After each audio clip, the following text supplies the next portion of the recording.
El siguiente segmento es clasificación F, formativo, educativo cultural. A, apto para todo público.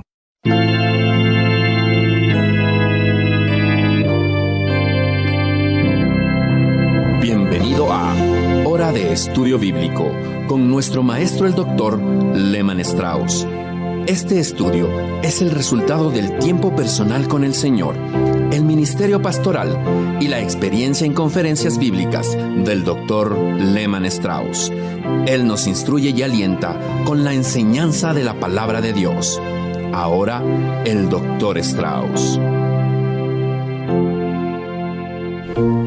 Muchas gracias. Saludos, amigos míos, y bienvenidos a otra entrega de Hora de Estudio Bíblico. Agradecemos a Dios por otra oportunidad de servirle y ser de bendición a otros. Espero que se encuentre feliz en el Señor. Por favor, estimado oyente, tome su Biblia y ábrala en Romanos capítulo 4. Hoy vamos a continuar todo este desarrollo, esta observación que estamos haciendo a partir de versículo 15. Estamos tratando la maravillosa doctrina de la justificación. Sale a la luz en estas páginas de la palabra de Dios de una manera muy clara. Espero que sea de edificación para cada uno de los que están escuchando. En un momento voy a leer a partir de Romanos 4:13, pero antes vamos a orar. Amado Padre, te agradecemos por tu gran amor y misericordia que se hacen presentes en nuestras vidas a diario. Gracias, Padre, por este día. Te pedimos, Señor, que des gozo y alegría a la vida de cada oyente, que otros puedan ver en nuestros rostros una sonrisa, el gozo del Señor Jesús. Gracias por tu palabra. Te pedimos que al estudiarla nos hables a nuestros corazones y que podamos cambiar algo en nuestras vidas como resultado de ello.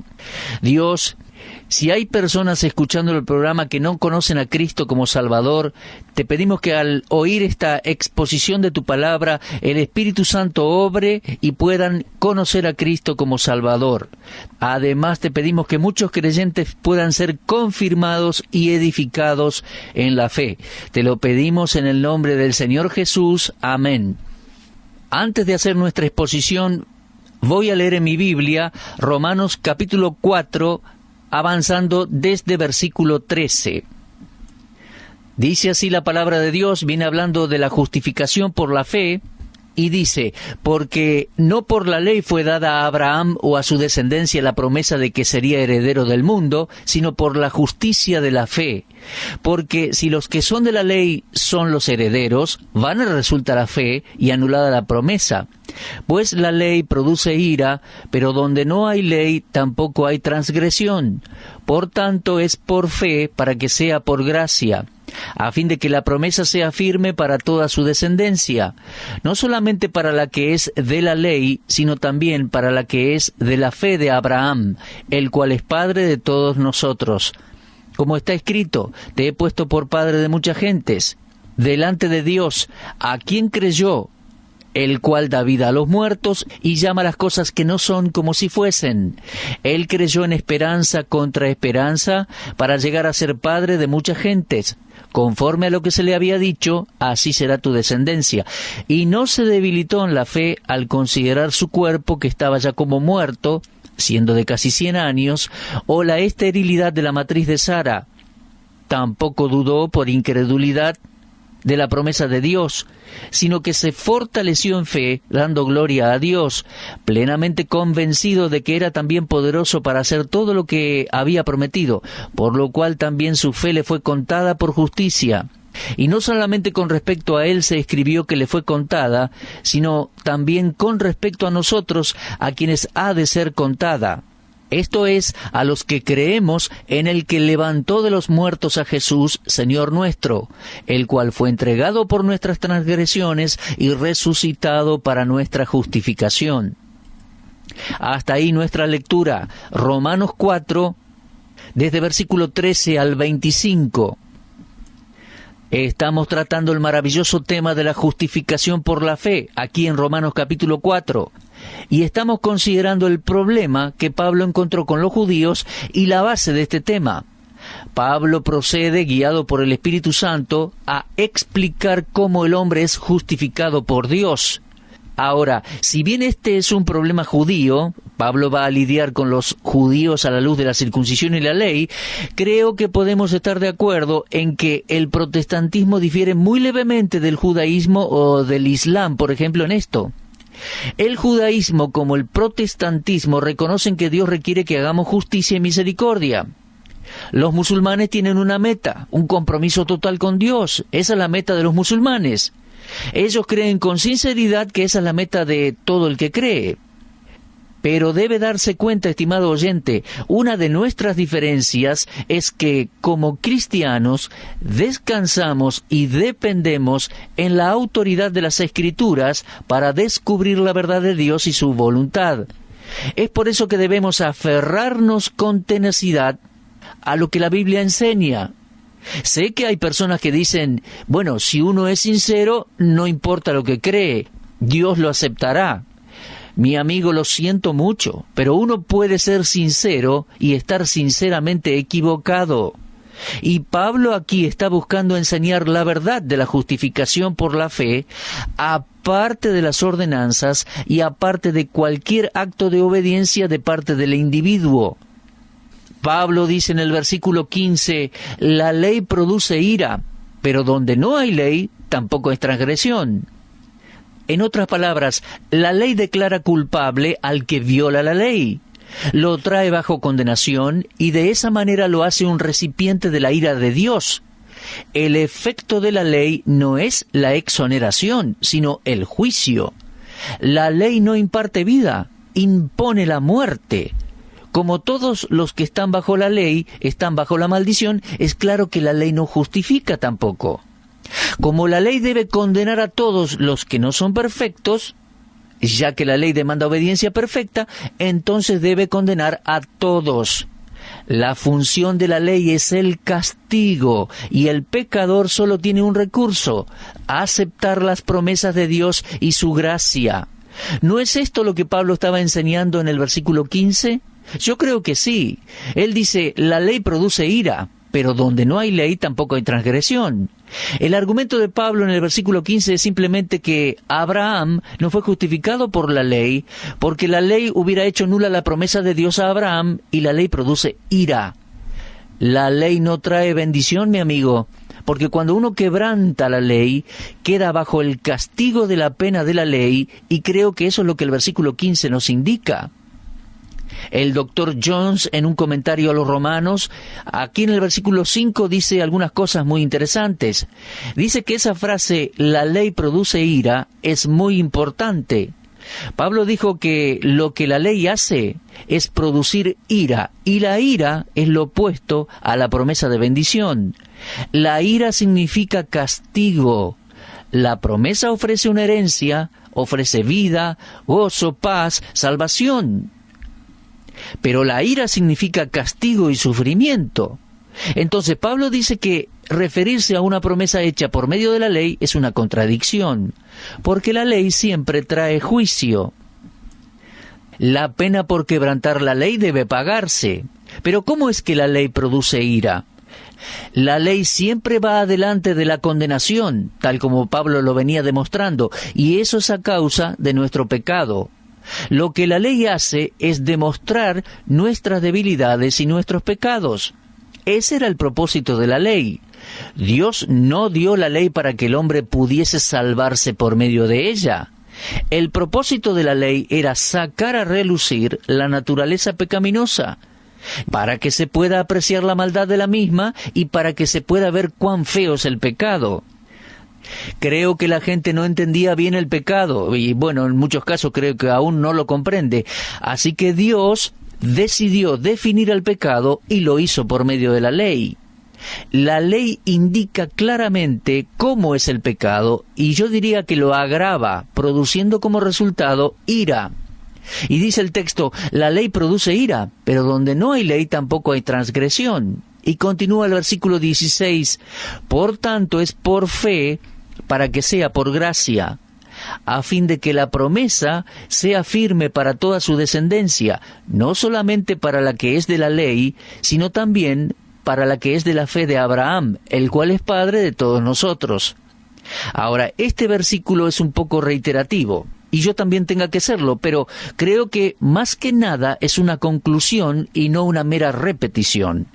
Se refiere a la promesa o a la salvación, y la conclusión es que la salvación es por fe, para que pueda haber gracia.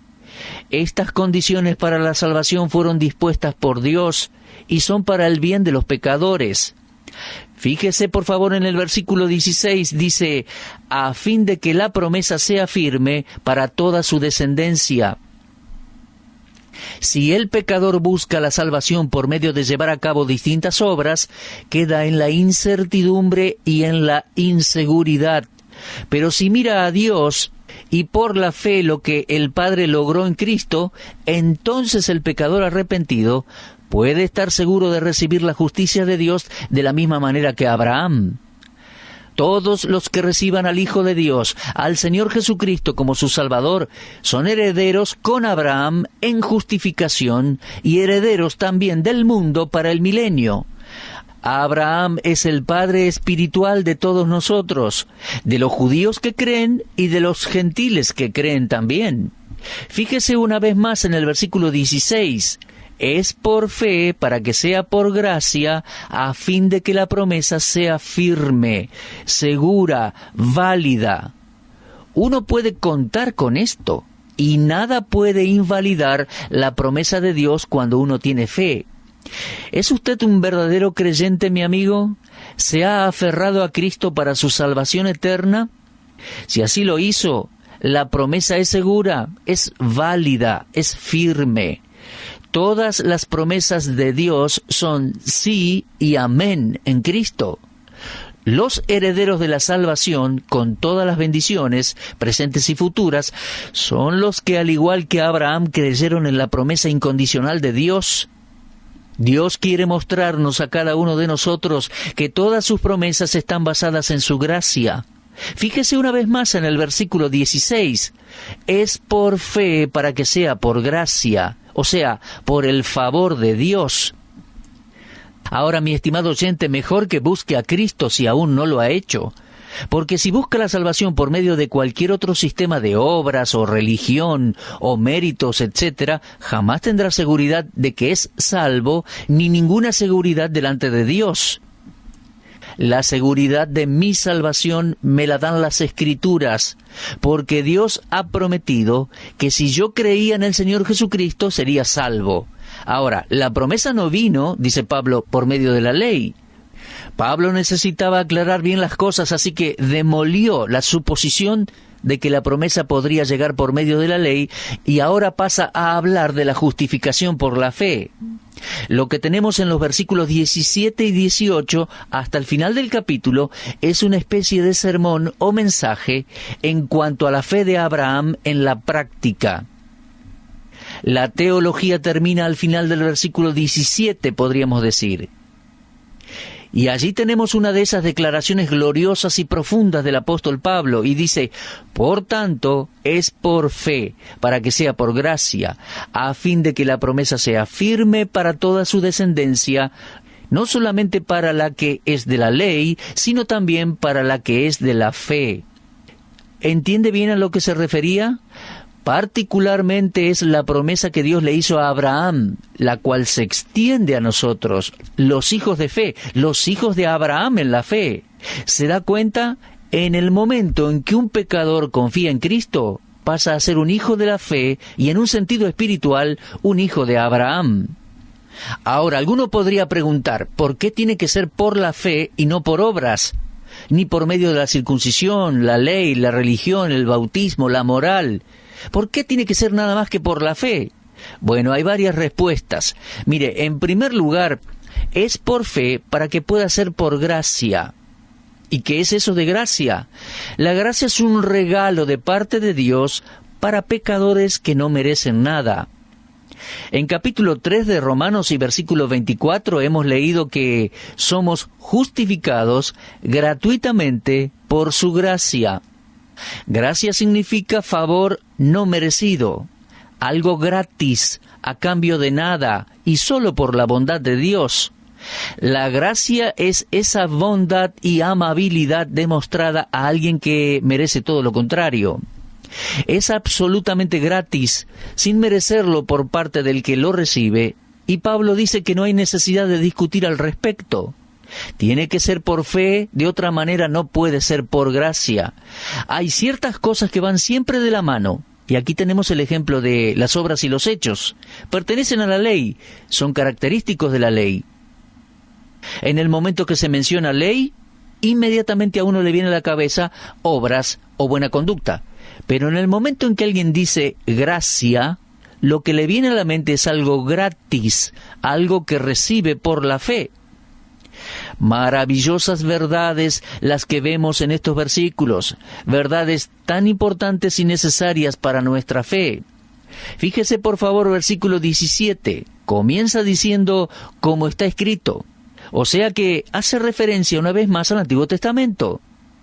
Y esa sería la sexta vez que Pablo recurre al Antiguo Testamento en esta carta. La cita aquí pertenece a Génesis 17:5. Fíjese por favor una vez más, Romanos 4:17. Como está escrito, te he puesto por padre de muchas gentes. Él le creyó a Dios, el cual da vida a los muertos y llama a las cosas que no son como si fuesen.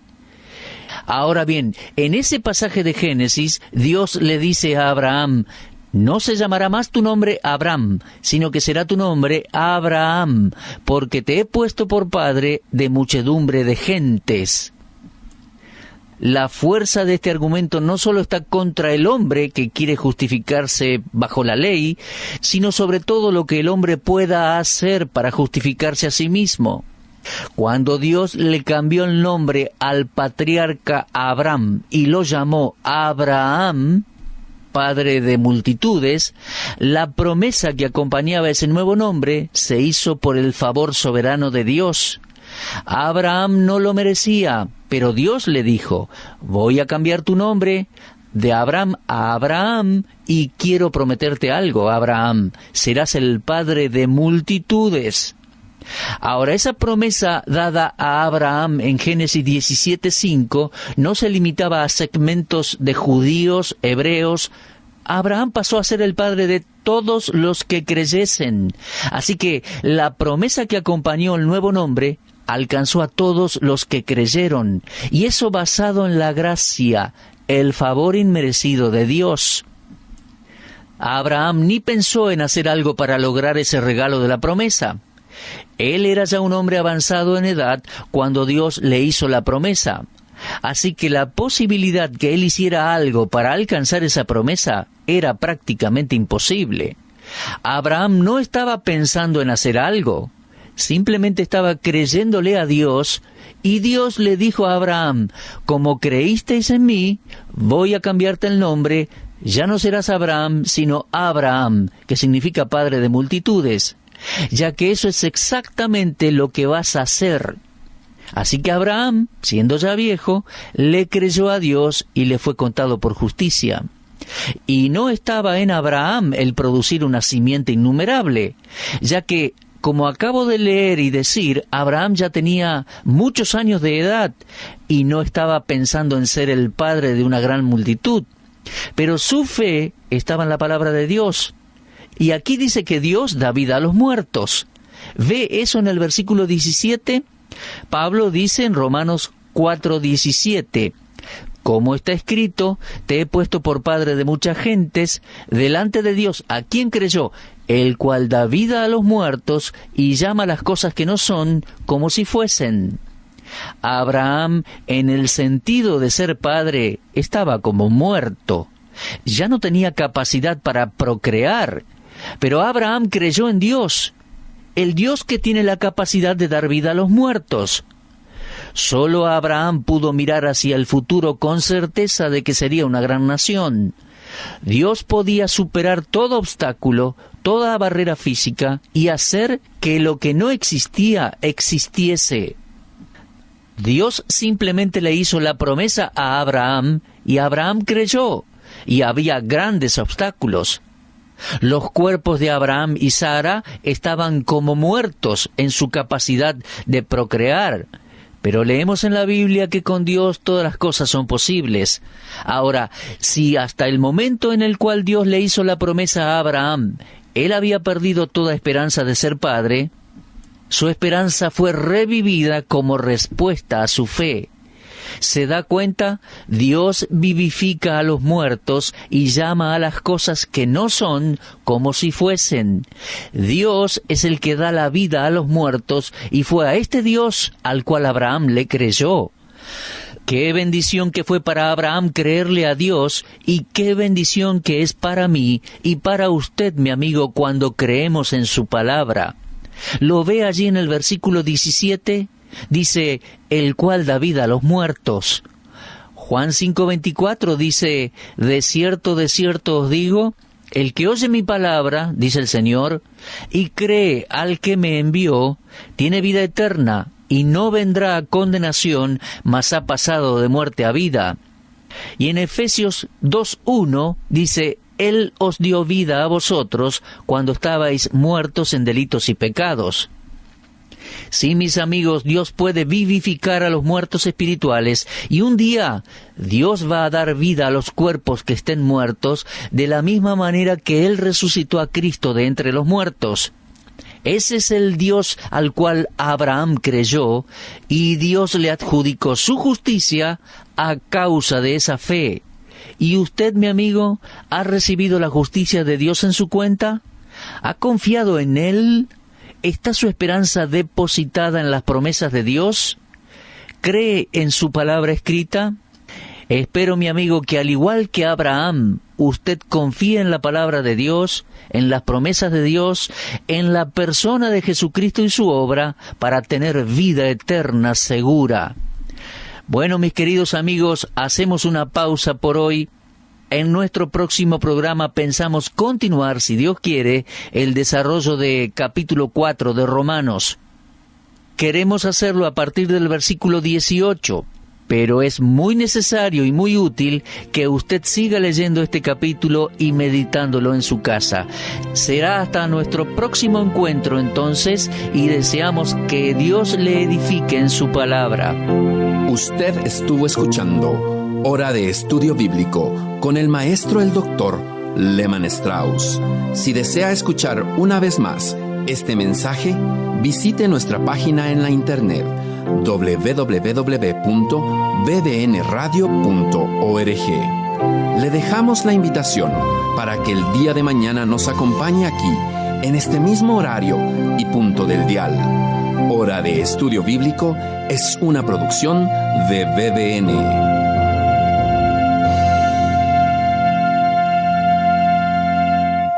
Ingrese a nuestra sala de chat para hacer la consulta espiritual que desee. www.bbnchat.org. Este es un servicio totalmente gratis. Muchas gracias. Somos sus amigos de BBN.